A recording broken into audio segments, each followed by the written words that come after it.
거라고 생각이 들으세요. 16장 삼손의 가장 하이라이트인 부분 26절부터 31절까지 사사기 16장 26절부터 31절까지 한 목소리로 한번 읽도록 하겠습니다. 시작. 삼손이 자기 손에 붙든 소년에게 이르되 나에게 이 집을 버틴 기둥을 찾아 그것을 의지하게 하라 하니라.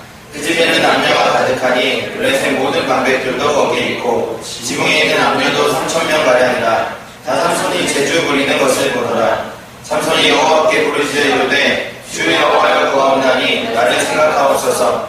하나님이여 구하옵나니 그것만 나를 강하게 하사 나의 두 눈을 블레셋 사람에게 원수를 단번에 갖게 하옵소서 하고 삼손이 집을 버틴 두 기둥 가운데 하나는 왼손으로 하나는 오른손으로 껴 의지하고 삼손이 이르되 블레셋 사람과 함께 죽기를 원하노라 하고 힘을 다하여 몸을 굽힘에 그 집이 곧 무너져 그 안에 있는 모든 방백들과 온 백성에게 덮이니 삼손이 죽을 때 죽인 자가 살았을 때 죽인 자보다 더욱 많았더라. 그의 형제와 아버지의 온 집이 다 내려가서 그 시체를 가지고 올라가서 소라와 에스타올 사이 그의 아버지 마노아의 장지에 장사하니라. 삼손이 이스라엘을 사사로 20년 동안 지냈더라. 아멘. 오늘 이제 본문은 아마도 여러분이 가장 잘하는 내용 중에 하나일 것입니다. 주일학교 때도 많이 듣고요. 또 많이 봅니다. 그리고 이제 영화 세상 사람들도 잘 알고 있는 그런 내용입니다. 그런 내용, 그런 맥락, 우리가 알고 있는 그런 어떤 그 맥락이 아주 틀리지는 않습니다. 그러나 그 안에는 더 많은 의미를 가지고 있는 것 같아요. 그것에 대해서 한번 좀 살펴보고 공부해보려고 합니다. 오늘로서 삼손은 마치는데요. 나름 아쉽기도 하고 또 마지막으로 또 기대가 되기도 합니다. 삼손이라는 사람은 힘이 센 사람이었습니다. 굉장히 힘이 센 사람이 사랑이라는 것 때문에 무너져버리는 내용을 합니다. 그 사람이 버틸 수 있었어요. 율법으로 버텼습니다. 근데 율법이 무너지면서 세상을 사랑하면서 이제 완전히 좀 비참한 지경까지 갔습니다. 우리가 보기에도 굉장히 비참한 지경까지 가죠. 눈이 뽑히고 이제 곰처럼 제주 부리는 블레셋 사람의 놀이개가 되버리죠. 한 번에 300명씩 죽이던 그런 사람이었는데 사람들이 벌벌 떨던 힘센 사람이었는데 완전히 그냥 비참한 자리로 가버리죠. 그 율법으로 버틴 사람이 무너져버리는 거예요. 이것을 하지 않으면 내가 하나님께 쓰임받을 수 있다는 어떤 것이 있었어요. 그게 뭐냐면 머리 자르는 것이었어요. 근데 머리를 자르는 순간 하나님의 영이 떠나고 완전히 비참하게 되어버렸어요. 이런 일들이 삼손을 보면서 저는 바보처럼 저렇게 어떻게 끝까지 좀 버티지 하는 마음들이 좀 있죠. 그런데 그 모습이 우리의 모습이에요. 우리도 자주 넘어지고 자주 무너집니다. 삼손을 보여서 비만하는 게 아니라 바로 우리의 모양으로 인정을 해야 됩니다. 삼손의 모습이 바로 우리의 모습이라는 거. 근데 그 우리의 모습이 삼손의 모습인데 어떻게 다시 영화롭게 되는지, 그리고 그 영화롭게 되는 과정을 너무 싫지만 어쩌면 우리는 걸었을 것이고 앞으로도 걸어야 됩니다. 그런 측면에서 삼손을 한번 볼 필요가 있습니다.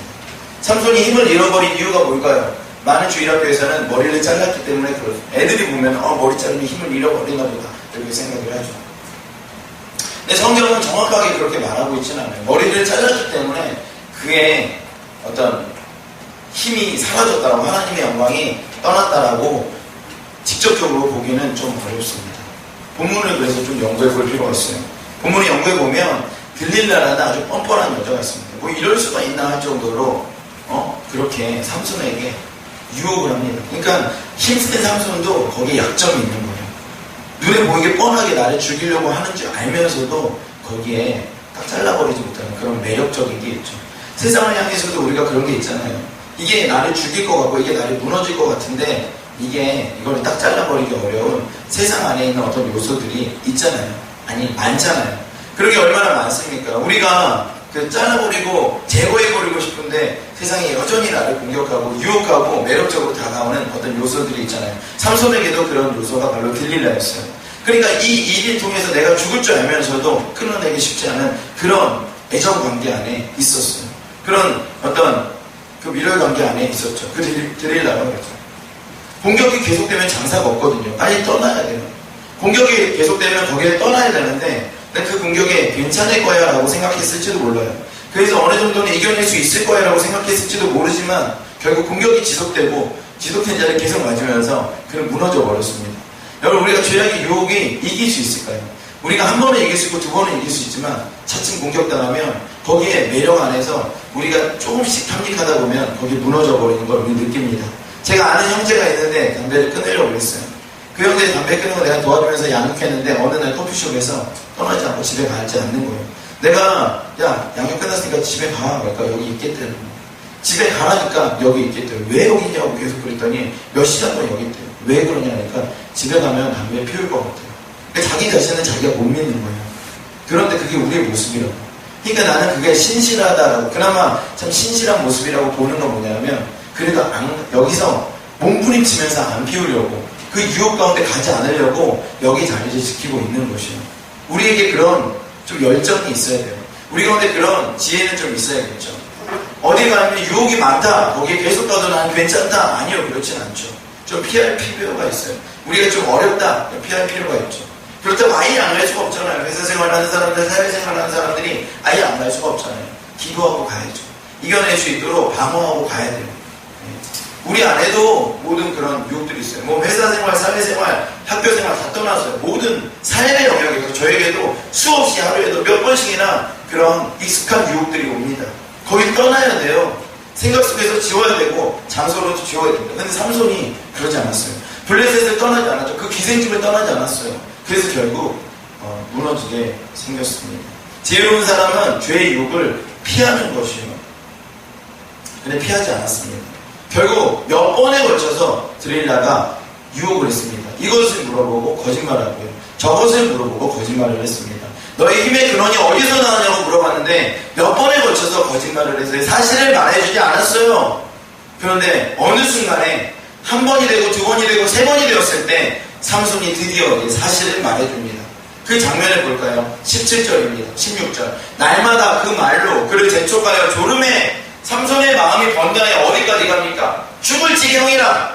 여러분, 죽을 지경까지 갔어요. 여러분, 이런 기분 알죠? 안 되는데 하고 싶고 안 되는데 가지고 싶고 하는 죽을 지경이에요.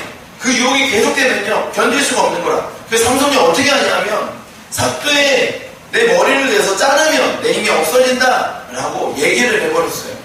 정말 삭도에 머리를 자르면 없어질까? 정말 머리를 자르면 그렇게 없어지는 스위치처럼 하나님의 영이 그렇게 움직이실까? 여러분, 절대 그렇지는 않아요. 하나님의 영이 우리 어떤 물리적인 행위에서 움직이지 않죠. 그건 결과일 뿐이고 어디서 왔어요? 마음에서 와요. 마음에서. 삼손이 진심으로라고. 진심으로. 삼손이 뭐라고 말하냐? 삼손이 진심을 드러내요. 한 번도 그 유혹의 근원 어둠의 권세에게 진심을 드러낸 적이 없어요. 그 진심은 어디에 있냐면 하나님께 있었어요. 계속 거짓말하는 그 순간에도 사명이 먼저였어요. 아무리 드릴라를 사랑해도 하나님이 우선순위였어요. 드릴라는 두 번째, 세 번째였습니다. 하나님이 우선순위였던 건 맞아요. 그건 최고는 아니죠. 하나님은 첫 번째를 되기를 원하시는 분은 아니에요. 하나님은 우리의 모든 것이 되기를 원하세요. 하나님은 첫 번째 자리에 머물지 않으세요. 하나님은 우리의 인생의 모든 것이 되기를 원하시지만 자선으로나마 삼손에게 지금 하나님은 우선이었어요. 그리고 두 번째가 드릴라였어요. 세 번째가 나의 뭐 사랑이든지 나의 성적 욕구든지 뭐 그런 것이었죠. 그런데 이 순간만큼은 이제 하나님이 두 번째, 세 번째가 됐습니다. 진심을 드러낸 거, 누구에게? 하나님께 드러냈어요. 지금까지는 자신의 사명도 알았고요. 자신의 본분도 알았어요. 자기가 아무리 세상을 즐겨도 내 우선순위는 하나님께 있다는 것은 분명히 있었어요. 그나마. 그런데 이제 그것마저 무너졌어요. 하나님이 두 번째, 세 번째로 넘어가셨어요. 하나님 근데 그 자리에 계시지 않으세요? 그래서 하나님 떠나신 거예요. 주의 영이 그래서 떠나신 것이죠. 스위치 온 오프 하듯이 우리가 지키면 하나님이 떠나지 않고 지키지 못하는 하나님 떠나시고 뭐 이런 것이 아니라 중요한 건 우리 마음이 이제 하나님의 최우선이 아니라는 것이죠. 하나님은 두 번째가 되셨어요. 그런데 하나님은 인격적인 분이세요. 나는 나다라고 하셨어요.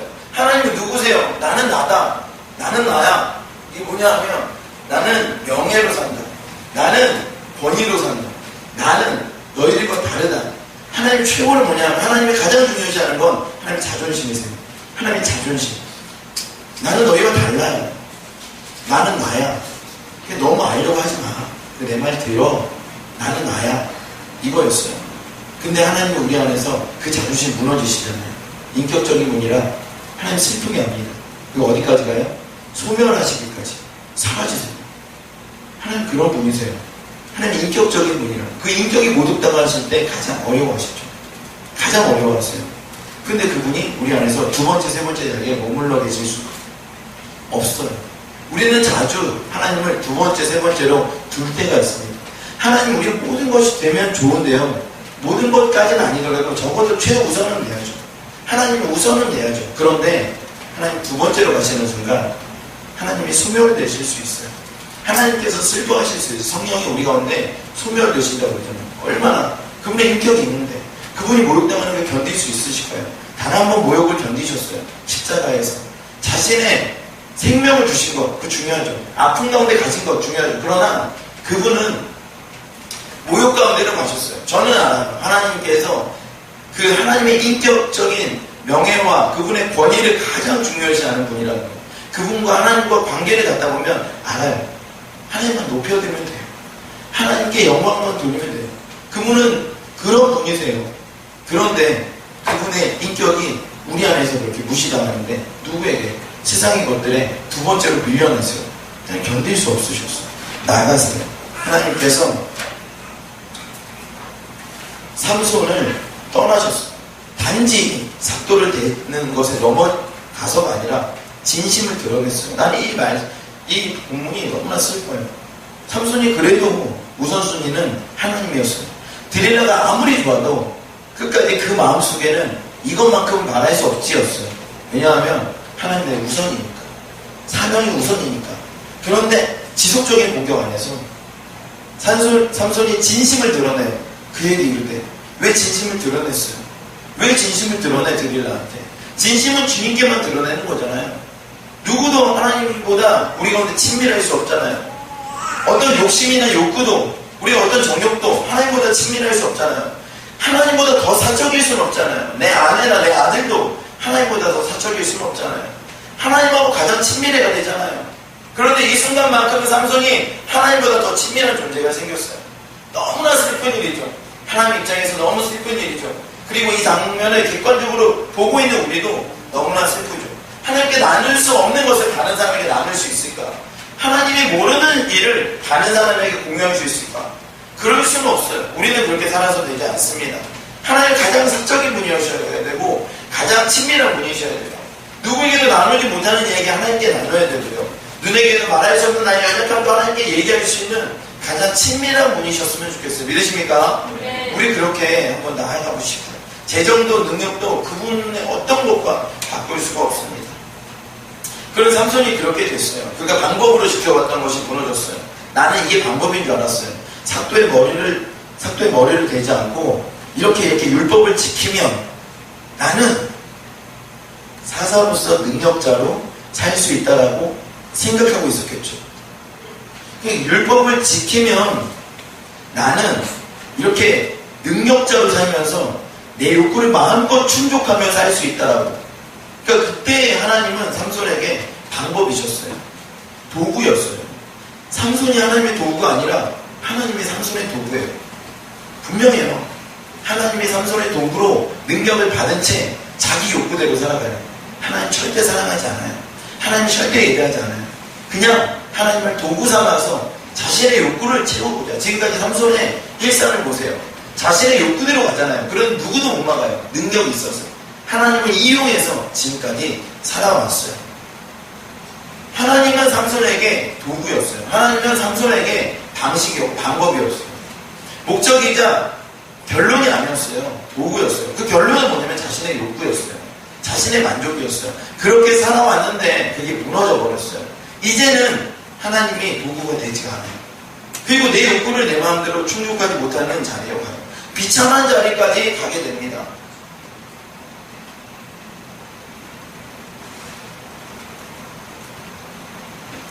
우리는 안 그래요. 우리는 주님을 방법으로 사용하고 있지 않습니까? 우리는 주님을 이용해서 우리의 욕구를 채우려고 하지 않습니까? 이게 우리가 다 그래요, 여러분. 우리가 다 하나님을 이용해서 우리를이라는 것을 이제 그러고 살아갑니다. 그 저와 여러분이 다, 아니 저와 여러분이죠. 여러분과 제가 그러고서 저와 여러분 이게 다 연습했는데 이렇게 연습해서 연습을 이렇게 해서 이 저와 여러분 다 그렇게 살아가고 있죠. 근데 이런 어떤 삼손에게는 이 시간이 영광스러운 일이죠. 왜냐하면 이런 것이 드러났으니까. 이게 드러났으니까 영광스러운 일인데 인간이 보기에는 굉장히 비참한 자리잖아요. 그러니까 이 자리로 가는 게 싫어요. 우리 모두가 다. 솔직히 우리가 이 자리로 가는 건 싫어하잖아요. 그냥 그 전처럼 사는 것을 좋아하죠. 이 이후로 일어나는 일들에 대해서는 굉장한 성화의 과정인데 이게 굉장히 싫죠. 이게 좋을 일. 근데 우리는 이것을 피할 수가 없어요. 하나님을 도구 삼아 내 욕구를 채우고자 하는 인생에서 넘어서서 내가 그분을 도구 삼아서 율법을 지키며 이렇게 나의 영광을 위해서 살아가고자 하는 신앙의 색깔을 가진 사람들이 있죠. 근데 그 사람들이 하나님의 자녀하면 반드시 무너집니다. 무너져요. 박살납니다. 그러고 나서 하나님이 나의 도구가 아니라 하나님이 나의 목적이라는 것을 알게 되는 과정이 있어요. 근데 이 과정이 쉽진 않아요. 쉽지 않아요. 그런데 이 과정을 피할 수는 없고요. 우리가 이 과정을 사모하지 않으면 안 되죠. 우리는 모두가 다 그런 약하고 무능력함과 우리의 어떤 교활함이 드러나는 자리로 가기를 즐거워해야 됩니다. 제가 간사들을 질타합니다. 그러면 혼나요, 많이. 어제도 혼났어요. 그저께도 혼나고. 질타해요, 막. 저는 질타할 때 정말 강력하게 질타합니다. 그런데, 저도 혼나봐서 알아요. 그리고 혼나기 전에도 다른 때도 알아요. 우리 안에 가장 어려운 게 뭐냐면, 그 혼나는 자체가 막 이 시간이 괴로운 게 아니라 저분이 나를 어떻게 볼까라는 생각이 굉장히 괴롭죠. 저 사람이, 우리 전도사님이 나를 이렇게 보겠다라는 것이 괴롭죠. 내가 이런 부분이 노출됐다라는 것이 괴로워요. 노출되지 않아도 오해가 됐을지도 모르겠다라는 것이 괴로워요. 모두가 다 그런 것에 괴로워해요.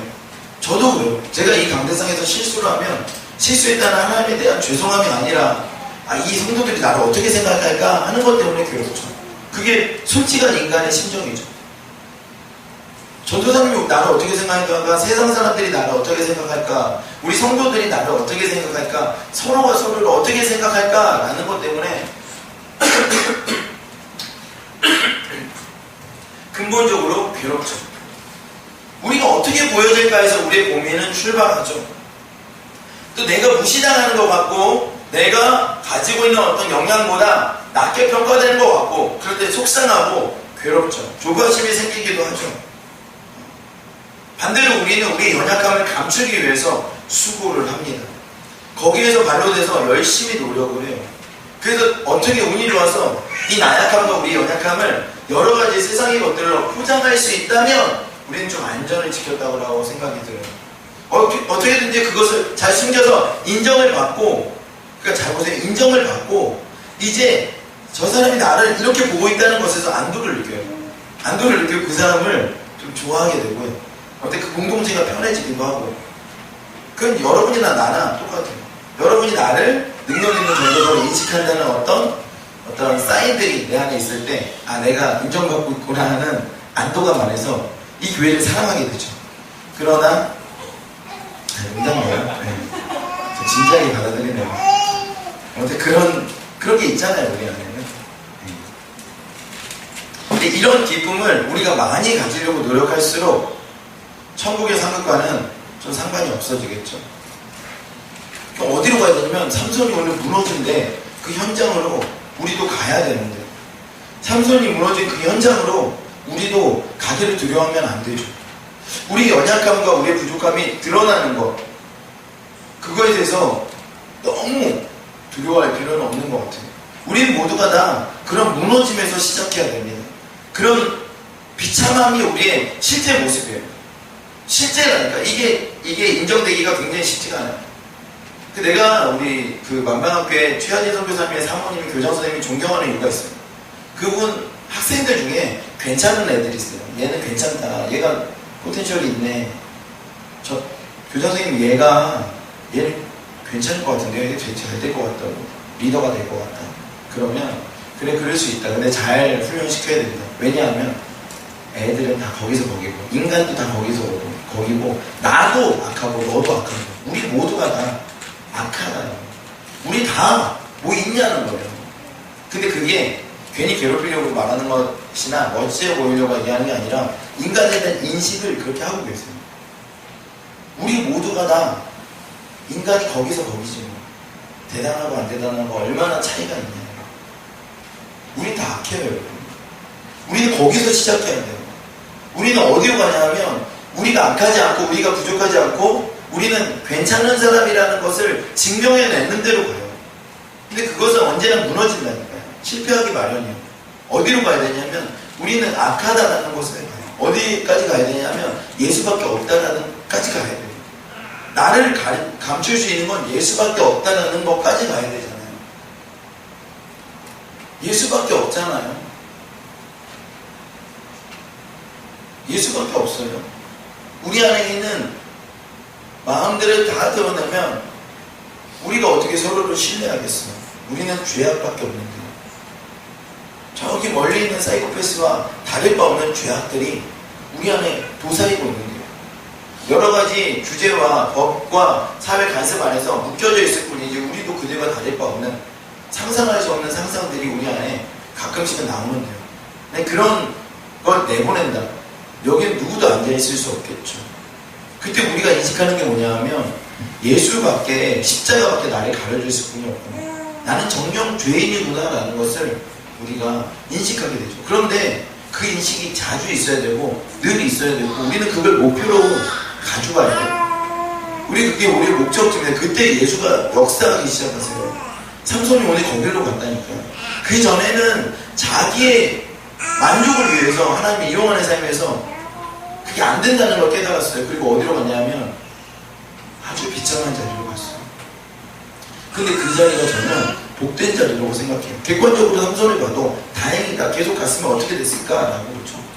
여러분을 볼 때도 나를 볼 때도 어쩌면 그 자리가 덜 있게 된 자리지만 십자가의 자리는 복된 길일지도 모르겠습니다. 아니 복된 길이라고 생각을 합니다. 그 자리로 이끄는 과정이 굉장히 아프기도 해요. 여러분. 아파요. 오늘 삼손은 아팠죠. 고통스러웠어요. 그 무너짐은 아픔에서 출발합니다.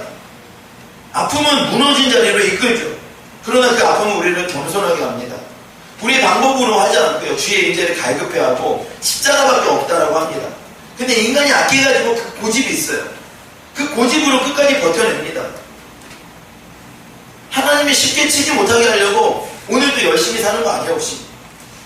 야 내가 하나님 뜻에 거슬려도 하나님 쉽게 나를 무너뜨리지 못하려고 여러 가지 장벽을 쌓으려고 오늘도 살아가진 않아요 혹시? 나는 그런 적이 있었고 또 그럴 때도 있고 그 기분이 뭔지 알아요.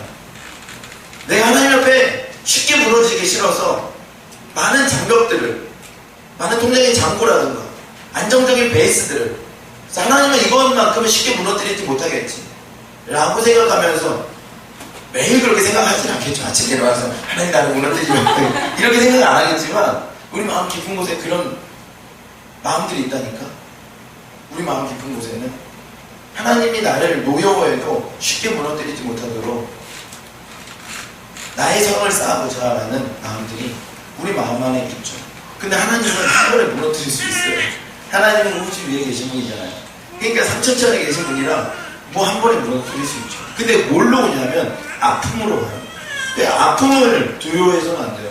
아픔을. 어제 그 서진이랑 이제 대화를 했어요. 서진이가 주일학교 가기 싫다는 거예요. 주일학교. 그러니까 걔는 여름 성교학교 할 때도 안 갔어. 저방에서 혼자 놀았어. 안 갔는데 왜 안 가냐고 울고 있어요. 그리고 왜 그러냐고 그랬더니 나 혼자 있으면 엄마 없으면 불안해서 화장실 계속 간대요. 실제로 화장실을 5분마다 한 번씩 갔어요. 그리고 울고 있고 계속 엄마 따라다니고 엄마 보고 싶다고 그러고 엄마가 저기 뒤에 있는데 보고 싶대. 뭐 보고 있어도 보고 싶은 그 엄마인지 모르겠지만 아무튼 엄마 보고 싶대. 그러니까 이게 문제가 심각한 거예요. 조금 어려운 말로 뭐 그 분리불안이라고 분리돼서 어려운 말도 아니에요. 분리불안. 그 분리불안 증세가 있다는 거예요. 그래가지고 마음이 너무 힘들어요. 지선자매랑 내가 여기서 기도하고 있는데 지선자매랑 이렇게 한참 얘기하더니 지선자매님이 저한테 서진이 좀 만나보라 그랬어요. 서진이 오라 그랬어요. 여기 앉혀놓고 얘기했어요. 처음에 미국식 교육을 했습니다. 미국식 교육. 서진아, 좀 그런 게 어렵지? 아빠도 그랬어. 아빠 옛날에 어떻게 했는지 알아? 그러면서 이제 여기 와서 아빠도 그랬거든요. 어릴 때 엄마 교회 가는 거 주일학교 가라고. 근데 나도 엄마랑 떨어지기도 무서웠어요. 그 여기 앉아가지고 예배 드리다가 엄마 있나 이렇게 쳐다보고 엄마 있으면 또 근데 쳐다보면 엄마가 앞에 보라고 앞에 보라고. 근데 이러다가 엄마가 없어. 그러면 막 이제 뒤에 가서 막 에머전시가 되는 거예요. 막 완전히 정신없이 막 엄마 어디 가냐 울고 그랬었어요. 저도. 그래서 서진아 나도 그렇게 했어.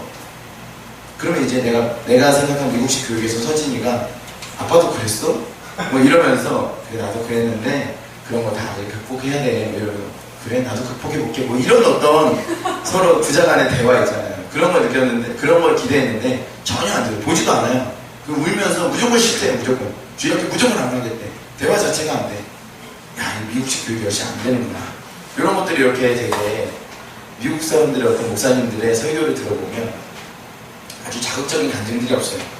뭐 사과를 깎는데 뭐 이렇게 그때 뭐 어떤 걸 느껴가지고 뭐 아들하고 얘기하면서 뭐 그런 어떤 우리가 보기엔 굉장히 그 문화가 좀 달라. 그래서 굉장히 일상적이며 평범한 곳에서 어떤 인사이트를 끌어내. 근데 우리가 보기에는 되게 좀 싱겁죠. 우리 목사님들은 보통 그렇지 않잖아요. 엄청난 극단적인 데서 막 끌어내잖아요. 그래서 거기에 우리가 좀 옛날 미국식으로 한번 해보려고 했는데 안 되더라고요. 안 됐어요. 그래서 내가 봤어요. 보니까 너 왜 주일학교 가기 싫으냐 그랬더니 이렇게 말해요. 나 주일학교 가면 엄마 보고 싶을 거라서 계속 울 거고 지금은 안 그러는데 분명히 화장실 계속 갈 거야. 5분에 한 번씩 쉬한 말 이럴 거야. 나 그렇게 될 거야. 무서울 거야. 두려울 거야. 막 계속 이러는 거야. 그러니까 이게 첫 번째는 거짓말에 속아 있는 거고 두 번째는 그 거짓말을 보호하는 고집이 있는 거예요. 그러니까 이 두 가지가 모든 우리 가운데도 있고 성도들 안에도 있는데 내 제자들에게도 나타남을 받지만 서진이한테도 분명하게 나타나는 거예요. 어린아이지만 그게 있는 거예요. 그 고집으로. 그래서 내가 설명을 해줬어요. 그게 두려움이고 불안이고 일어나지 않을 일들에 대한 걱정이고 심지어는 화장실에 5분에 한 번씩 간다 할지라도 현상이고 그게 정말로 네 인생에 완전히 그 엄청난 해를 주지 않으니까 만약 그런 현상이 일어난다 해도 하나님 부르신 가운데 전진해라 라고 얘기를 했어요. 근데 안 하겠대요. 싫답니다. 듣기도 싫대요. 엄마랑 얘기할 거랍니다.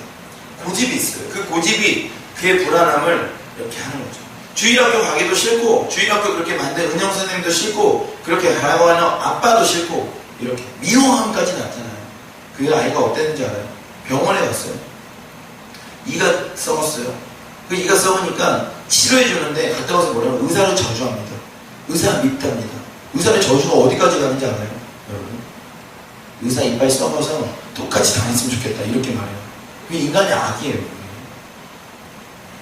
아주 내용이나 귀엽지만 그래도 그게 인간의 악독함이라니까. 자기를 고쳐주는 의사를 저주하기 시작합니다. 자기 고통 준다고요. 아픔을 준다고.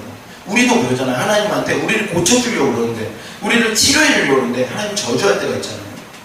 하나님 저주까지는 안 하고 원망하잖아요. 그리고 그 도구가 된 사람들이 저주하잖아요. 그러니까 인간은 나에게 동일하게 나타나는 거예요. 어떻게 해요? 고집을 꺾을 수가 없어요. 그래 너 내가 분명히 이런 거 설명 다 해줬고 그 고집이라고 얘기했고 그랬다. 아버지한테 순종해라. 내일 아침에 주일학교 가 그랬더니 안 가겠다. 그래 그럼 일로 와. 몇명 맞아야지. 5대 세게 맞았어요. 5대 세게 맞았다. 5대 맞고 어떻게 되는지 알아요? 가겠답니다. 간대요. 고분고분해졌어요. 모든 대답을 예로 해요. 달라졌어요. 너무나 슬픈 현실이지만 미국식 사회에서는 받아들이기 어려운 거지만 저도 어릴 때 있잖아요. 그 어릴 때 엄마가 뒤에서 교회 안 가고 그러면은 아무튼 때렸어요. 파리채. 그래가지고 맞았거든요. 그런데 어떤 생각에서는 그게 큰 트라우마와 상처였는데 어떤 쪽에서는 저희 고집과 아집을 꺾어버리는 어머니의 지혜였던 것 같아요. 고집과 아집은 꺾여야 됩니다. 꺾여야 됩니다.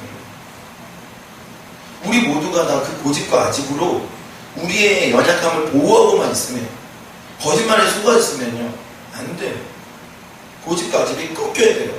이 삼손도 고집과 아집이 꺾였어요. 근데 이게 아픔으로 나타나죠. 근데 그럴 때도 있어요. 모두 그러면 우린 죽겠죠. 그런데 그럴 때도 있어요. 그리고 서진이가 가겠다고 했어요. 그리고 어떻게 했어요? 의사 믿다고 한 거 회개하라고 했어요. 은영 선생님 믿다고 한 거 회개하라고 했어요. 여러분, 이것이 꺾이지 않으면요 저주로 가득해져요. 얘 어떻게 되겠어요? 너 의사가 너를 고쳐주려고 하는데 너 의사 저주하냐? 은영 선생님 너 성경 갖춰주려고 하는데 은영 선생님 저주하냐? 이게 너의 악독이다. 회개해라 알았어요. 눈물을 흘리면서 회개하더라고. 그래가지고 아무튼 꺾였어요. 여러분, 이 아픔이 우리를 순복하게 합니다. 그래서 하나님께서 우리를 때로는 아프게 하실 때 있어요. 징기게 할 때 있어요. 그런데 우리가 주님 나를 무너뜨리세요 라고 기도할 수 있어요. 우리는 좀 그런 기도를 해야 돼요. 주님 내 고집을 꺾으세요. 나를 순복하게 하세요. 내 주님 치세요라고 기도해야 돼요. 네. 그런 바램까지 있어야 돼요. 그 정도로 주님을 향한 열망이 좀 있어야 되죠. 그렇게 돼야 돼요. 두렵고 힘들지만 주님 앞에 순복하겠다는 의지를 보여야 돼요. 우리의 생각은 주님의 생각과 다르고 우리의 길은 주님의 길과 달라서 주님의 길은 하늘이 땅보다 높음처럼 주님의 길은 우리 길보다 높고 우리의 생각은 주님의 생각은 우리의 생각보다 높아요. 우리 생각하고 주님의 생각은 전혀 달라요. 우리의 생각을 꺾는 것밖에 없어요. 순복시키는 것밖에 없습니다. 우리의 생각은 주님께 바칠 수밖에 없어요. 우리의 기도의 내용을 주님의 기도의 내용에 맞출 수밖에 없어요. 우리의 그 고집을 꺾어내야 됩니다. 하나님은 가끔 그 아픔을 사용하셔서 오늘 삼손에게도 그 아픔을 사용하셨어요. 점점 더 삼손의 인생의 전성기로 갑니다. 자신이 주인된 삶에서 아픔을 통해서 고집이 꺾이고요.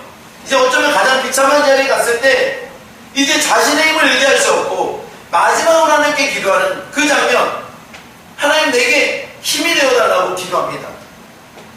그랬을 때 결론적으로 그가 살아있을 때보다 이 죽을 때 죽인 사람이 더 많다는 건 상징적으로요. 하나님께 순복했을 때 하나님께 더 놀랍게 쓰임받는다는 것이에요. 하나님께 크게 쓰임받는다는 것입니다. 이게 기독교의 기도예요, 여러분.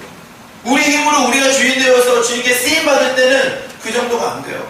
그냥 멋진 사람 정도요. 대단한 사람. 그런데 하나님의 아픔, 징계를 가지고 아무것도 안 남고 우리 예수만 남은 그 자리에 있는 그 사람을 뭐냐면 자아가 파쇄된다고 그래요. 워치만이는 자아 파쇄와 영의 해방이라는 책에서 그 얘기를 합니다. 자아가 파쇄돼야 하나님의 영이 해방된다고. 우리 인생 가운데 하나님의 영이 넘쳐나게 되고 활동하게 됩니다. 자아가 파쇄돼요. 우리 생각이 파쇄되고 우리의 어떤 지식층이 파쇄돼요. 그래서 하나님의 영이 우리 가운데 충만하게 되면 그분이 우리 안에 있는 혼적인 지식과 지혜와 우리 안에 있는 성격들을 사용하셔야 돼요. 그걸 아예 사용하지 않는다는 게 아니에요. 그럼 우리가 주인이 돼서 쓸 수가 없어요. 우리가 알고 있는 지식을 우리가 주인이 돼서 쓸 수 없다니까. 그러니까 삼손은 여기까지 갔어요. 이제 마지막으로 하나님께 쓰임받는 그 자리까지 가죠. 그래서 하나님이 가라는 곳으로 갑니다. 어린 소년한테 이 신전을 바치고 있는 두 기둥 가운데로 나를 보내라. 어린 소년이 나를 그 기둥으로 인도합니다. 이제는 아무 힘이 없어서 하나님만 의지할 수밖에 없는 그 사람이 어린 소년, 아주 연약한 그 소년의 손에 잡혀서 이렇게 가고 있는 모습을 보세요, 여러분. 하나님께 쓰임받는 사람이 반드시 그런 리더를 만나요. 그런 리더를 만난다. 그런 섬기는 리더를 만나고 그런 연약한 리더를 만납니다. 그 리더한테 끌려가는 것이에요. 제가 그냥 묵상하기로는 리더가 필요하다는 거예요. 나를 이끌어줄 사람이 필요해요. 내 눈이 보이지가 않아요. 이제 하나님께 쓰임받는 사람에게 정말 필요한 건 리더예요. 하나님께 쓰임받는 자리로 가는 것과 내가 아무것도 할 수 없는 그 존재가 되는 것, 그 사이에는 나를 이끌어줄 리더가 필요합니다. 여러분, 이게 얼마나 중요한 문제인지 몰라요. 하나님께서 도울 자를 보내주십니다. 하나님께서 나를 이끌어줄 사람을 보내줘요. 사도행전 16장을 한번 보겠습니다.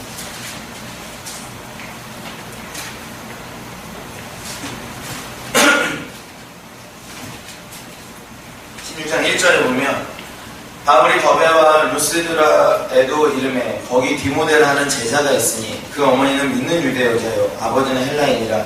디모데는 루스드라와 이고니온에 있는 형제들에게 칭찬받는 자니 바울이 그를 데리고 떠나고자 할세 그 지역에 있는 유대인으로 말미암아 그를 데려다가 할례를 행하니 이는 그 사람들이 그의 아버지는 헬라인인 줄 다 알미어라. 디모데를 데리고 가려고 합니다. 그런데 이 사람을 유대 사역도 해야 되고 헬라 사역도 해야 됩니다. 근데 디모데는 헬라파 유대인이었어요. 그래서 율법을 다 지키지는 않았습니다. 근데 이 사람을 이제 쓰려고 하니까 바울이 하나의 고민이 있습니다. 그게 뭐냐면 이 사람이 할례를 받지 않았다는 것입니다. 할례를 행하여야 됩니다. 제자 삼기 위해서 할례를 행합니다. 유대인들은 할례를 생후 8일 만에 합니다. 생후 8일 만에 하는 할례를 건장한 성인 남자에게 성인 남자가 해야 됩니다. 그리고 이것이 얼마나 고통스러우며 수치스러우며 예민한 일인지 아십니까? 저는 요거까지 이렇게 현실적으로 묵상을 못했는데 오늘 선교사님이 그렇게 얘기를 하더라고요. 이 일이 얼마나 수치스러운 일이냐. 여러분 생각해보세요. 성인 남자가 어떤 성인 남자에게 할례를 받습니다. 첫 번째로는요. 그 당시에 의술이 발달하지 않았기 때문에 육체적인 고통이 엄청납니다. 제자가 되기 위해서 그 길을 걸어야 돼요. 여러분 하겠어요? 육체적인 고통, 그 정도 육체적인 고통을 제자가 되기 위해서 걸어야 된다. 하겠냐고요. 첫 번째는 육체적 고통이 있어요. 두 번째는 뭐냐면 엄청난 수치심이 있습니다. 제자 되는 것도 여러분 내가 주일 하는 것도 감사하지. 내가 주님께 쓰임받는 거 쓰여주는 것도 감사하지.